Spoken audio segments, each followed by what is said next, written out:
Do you have a personal relationship with God? And do you want to know Him more? If so, then I have good news for you. We are here in Dubrovnik, the crown jewel of Croatia, a place so stunning that you could hardly believe that it exists. It is strong with its stone towers. It is majestic, located on the Adriatic Sea. It is independent with its mighty ships and tall walls.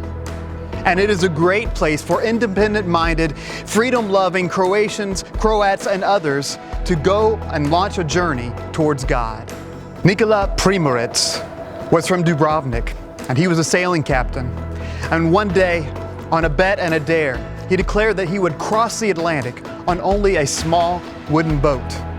A British newspaper published this news and called it one of the bravest and craziest adventures ever that could turn into tragedy or triumph.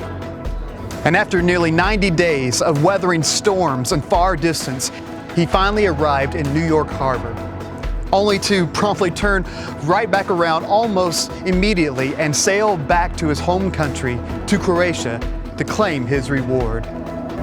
You may be comfortable with where you are, but a real relationship with God goes beyond a few rituals, a few prayers, and surface-level knowledge. I knew a few things about Croatia before I came here. I knew that they'd invented the necktie.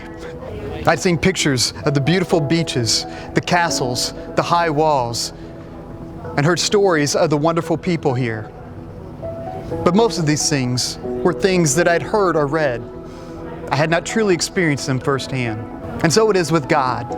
There is a difference between knowing about God and knowing God Himself. The first is surface-level knowledge. But a real relationship is something totally different.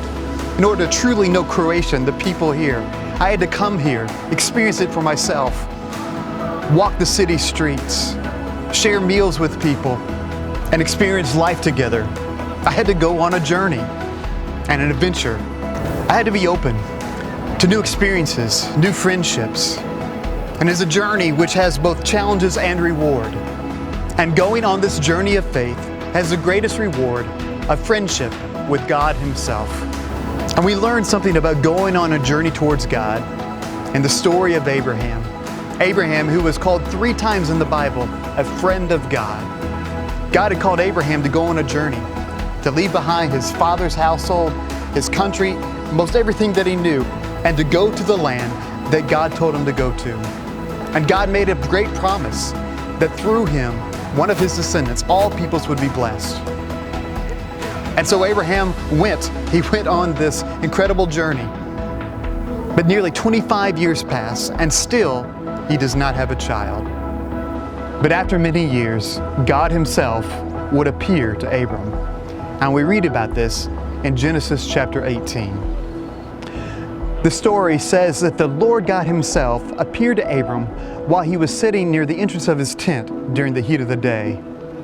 And it seems that God appeared to Abram through 3 men who appeared suddenly outside of Abram's tent. And Abram said, "If I have found grace or favor in your eyes, then do not pass your servant by. Let me get water, wash your feet, and have some rest under a tree, and let me get you some food." "Very well," they said. And then Abram ran to his wife and said, "Quick, bake some bread." And then he ran out to the herd, and he himself picked out a calf to bring back for his guests as food. And then he stood there while they ate. Then one of them said, "Where's your wife, Sarah?" And Abram said, "In the tent." And he said, "By this time next year, you shall have a child." And sure enough, 1 year later, Abram and Sarah would have a child. And that child would be named Isaac, which means laughter. Because when Abram and Sarah heard that they're going to have a child at age 99 for Abram and 90 for Sarah, they laughed. Sarah laughed and Abram laughed. But God would prove faithful, and they would receive their reward. And after this, Abram would no longer be called Abram, but Abraham, because he would become the father of many nations. From Abram would come Isaac, then Jacob, then the 12 tribes of Israel. And over the centuries, God would work throughout this line to bring into the world Jesus Christ, the Messiah, the promised one, the Son of God, to redeem all of humanity and bring us back into a relationship with God. We learned from this story how to have a deeper, more meaningful relationship with God, as well as others.